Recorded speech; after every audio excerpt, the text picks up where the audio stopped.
এত বছর পরে ব্যাক করে আবার চলে আসছে আমার সাথে 1v1 করার জন্য। এভাবে বলো না, এতদিন খেলি না তার মানে যে খেলা ভুলে গেছি এমনটা কিন্তু না। দেখো মানে আমার কাছে মার খাওয়ারই শখ, হাই রে এমন মারবো আজকে।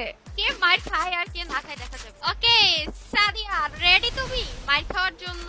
কি রে ভাই, তোমার জীবনে লজ্জা হবে না? না দেখা যাক। সারা জীবন শুধু আমার হাতে মার খেতে মজা লাগে। হ্যাঁ ডায়লগবাজি করো না, পরে কিন্তু মান সম্মান থাকবে না। এই যে দেখো শুধু ভাগে ভাগে ভাগে ফাইটনা নিয়ে ভাগতিছে। বের হও। দেখ দেখ লুকায় থাকে, দেখ দেরি হয় না। দেখ ঠিক আছে দেখো আমি তাকে লুকাচ্ছি। গাইস দেখো, ও মাই গড ব্রো, গাইস এত বছর পরে ব্যাক করে কি হ্যাক ট্যাগ লাগাই নিছো নাকি? বললাম না যে অস্ত্র জমা দিছি কিন্তু খেলা ভুলি নাই। কি রে ভাই, খেলা তো আসলেই ভুলো নাই। হাহা, কি বললাম আমি তোমাকে। আসো আসো, প্রথম রাউন্ডের মাইট দেখে ভয় পেও না সোনা, আমি হাতে মারবো। আসো। না তোমারে অনেক ইজি নিছিলাম, আসলে এত ইজি নেওয়া ঠিক হয়নি। ওকে